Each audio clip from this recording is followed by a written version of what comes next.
Baik, Assalamualaikum warahmatullahi wabarakatuh. Perkenalkan, nama saya Clara Diandani dengan NIM F1D32103. Kali ini saya akan mempresentasikan tentang penerapan metode variable frekuensi elektromagnetik atau VLFM untuk menafsirkan bidang longsoran studi kasus Desa Jombok, Kecamatan Ngantang, Kabupaten Malang, Jawa Timur. Metode variable frekuensi VLF itu merupakan salah satu metode geofisika yang memanfaatkan komponen magnetik dari media elektromagnet yang ditimbulkan oleh pemancar gelombang radio dan berfrekuensi sangat rendah. Metode VLF sendiri itu memiliki frekuensi berkisar antara 15 hingga 30 kHz. Jombok itu merupakan salah satu desa yang berada di Kabupaten Malang yang sering mengalami tanah longsor. Pada tahun 2009 terjadi musibah tanah longsor yang menyebabkan beberapa rumah itu mengalami kerusakan serius. Kejadian yang terjadi pada tahun 2009 di Jombok, itu kemudian terulang kembali pada tahun 2013, sehingga menjadikan desa Jombok itu sebagai daerah rawan longsor, sehingga perlu dilakukan penelitian dengan menggunakan metode VLFEM untuk menafsirkan keadaan bawah tanah pada area longsoran di desa Jombok, Kecamatan Ngantang, Kabupaten Malang. Gelombang menjalar melalui permukaan bumi sebagai gelombang tanah atau ground wave dan melalui lapisan ionosfer sebagai gelombang angkasa atau sky wave yang mengalami pemantulan dan pembiasan sehingga gelombang VLF itu mampu merambat sampai tempat yang jauh dari pemancar. Medan magnet dan medan listrik yang dipancarkan itu berperan sebagai medan primer, di mana medan primer ini membangkitkan medan sekunder sehingga berakibat adanya arus induksi yang mengalir pada konduktor di dalam tanah. Medan sekunder yang timbul tergantung sifat listrik benda-benda di dalam tanah dan sekitarnya.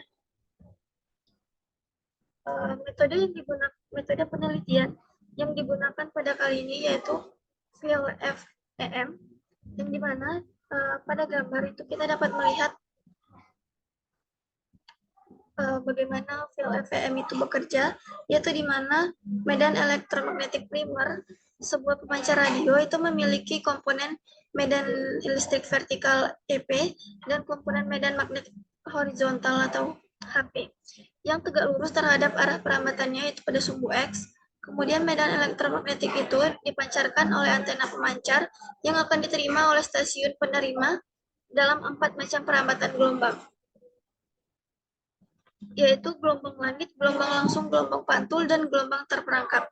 Pada jarak yang cukup jauh dari antena pemancar, komponen medan EM primer itu dapat dianggap sebagai gelombang yang berjalan secara horizontal. Jika di bawah permukaan terdapat suatu medium yang konduktif, maka komponen medan magnet dari gelombang elektromagnetik primer itu akan menginduksi medium tersebut sehingga akan menimbulkan arus induksi atau yang bisa disebut dengan eddy current. Arus eddy itu akan menimbulkan medan EM yang baru sehingga medan EM sekunder itu mempunyai komponen horizontal dan komponen vertikal. Medan EM ini mempunyai bagian yang sefase dan berbeda fase dengan medan primer. Adapun besar medan elektromagnetik sekunder sangat tergantung dari sifat konduktivitas benda di bawah permukaan. Hasil dari VLFEM itu adalah impes atau bilangan real dan imaginer bagian dari rasio. Komponen real dan imaginer itu dinyatakan sebagai persentase dari medan total utama yang dinamakan transmitter VLF. Bagian real dari tipe sensitif ini terhadap benda dengan resistitivitas rendah, sedangkan bagian imaginer itu dari tipe sensitif terhadap variasi sifat kelistrikan bumi. Interpretasi yang biasanya pada VLFEM itu dapat dilakukan melalui pendekatan kualitatif dan kuantitatif. Interpretasi secara kualitatif itu biasanya menggunakan filter Fraser atau filter Kahegel untuk mengidentifikasi lokasi dari resistivitas dan zona konduktif. Sedangkan interpretasi kuantitatif itu menggunakan metode inversi untuk mendapatkan resistivitas 2D bawah permukaan, mengembangkan software inversi 2D VLF untuk interpretasi kuantitatif data frekuensi tunggal VLFEM. Selanjutnya yaitu adana MIMD, yang dimana ini digunakan untuk menghilangkan noise dan outlier yang mampu untuk meningkatkan hasil penguraian data, di mana pendekatan ini dapat mengurangi permasalahan mode mixing dalam data univariat serta mengurangi mode mixing dan mode misalignment untuk data univariat. pada sinyal unvariat itu diperoleh dari EMD yang memberikan respon frekuensi yang sama dengan bank filter bila ditambahkan white Gaussian noise.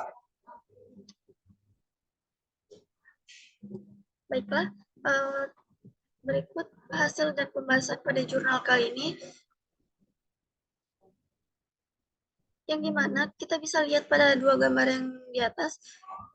Pada gambar yang di atas itu masih menunjukkan adanya noise, baik pada dari hasil gambar ini menunjukkan adanya noise baik in phase maupun out phase.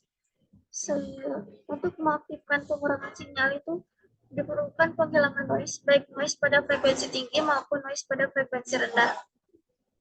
Pada kasus ini, sinyal yang terekam itu didominasi oleh noise pada frekuensi tinggi. Oleh karena itu, data residual dan noise pada frekuensi tinggi itu perlu kita hilangkan. Komponen yang pertama dari penguraian data VLFM itu mempresentasikan noise pada frekuensi tinggi sehingga harus dihilangkan. Sedangkan residual biasanya mempresentasikan noise pada frekuensi rendah atau trend sehingga harus dibuang. Dari hasil penghilangan noise frekuensi tinggi, maka diperoleh frekuensi asli dari data tersebut, dan berdasarkan dari hasil filtering dengan menggunakan NAMEMD itu sangat jelas terlihat perbedaan antara data mentah yang dimana bisa kita lihat pada data yang bagian atas sangat berbeda dengan data yang sudah di filtering, yaitu data yang berada pada bagian bawah atau data B yang sudah di filtering anomali, sehingga anomalinya dapat terlihat pada perpotongan antara in phase dan out phase. Sehingga pada gambar itu kita dapat lihat bahwa pada lintasan yang pertama dapat disimpulkan bahwa terdapat 3 titik anomali yang terdapat pada titik 17 meter, 36 meter, dan 78 meter. Dan untuk data yang kedua, data lintasan kedua, setelah melakukan filtering NAMEMD, itu terdapat 3 titik anomali yang terdampak pada titik 50 meter, 100 meter, dan 190 meter.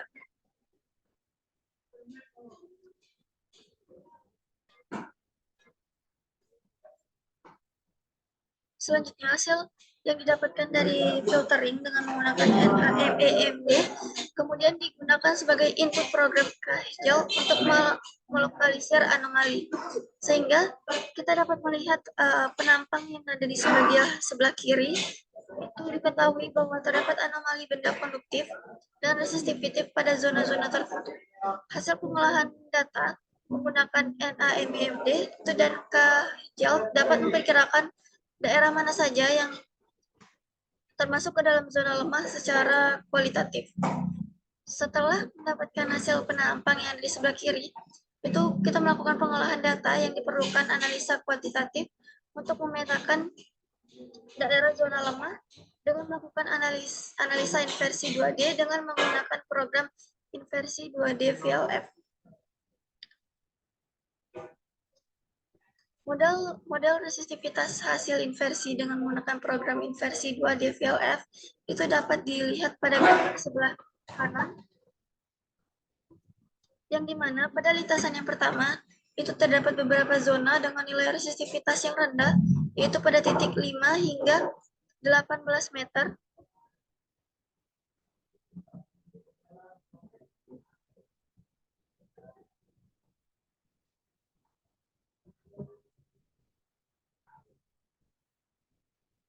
Dapat kita lihat untuk yang itu pada titik 5 hingga 18 meter, 28 hingga 36 meter, dan 55 hingga 75 meter, dengan masing-masing berada di rentang kedalaman 0 sampai 20 meter.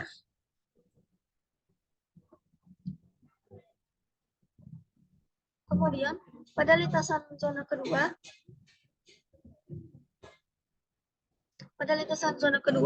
dengan resistivitas rendah itu dijumpai pada titik 4 sampai 18 meter, 25 sampai 35 meter, 50 sampai 75 meter, dan 105 sampai 115 meter.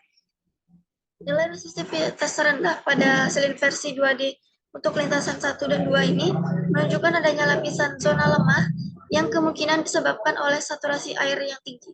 adanya lapisan zona lemah pada kedalaman 0 sampai 20 meter diduga adalah penyebab utamanya terjadi longsor pada desa ini. Kesimpulan yang dapat diambil yaitu hasil analisis data VLFVM dengan menggunakan filter NAMEMD itu mampu mereduksi noise dan outlier dari data pengukuran hasil inversi 2D dengan menggunakan software inversi 2D VLF itu menunjukkan bahwa terdapat zona anomali yang menunjukkan zona lemah dengan tingkat resistivitas rendah yang diduga sebagai daerah rawan longsor. Baiklah, sekian presentasi dari saya. Terima kasih.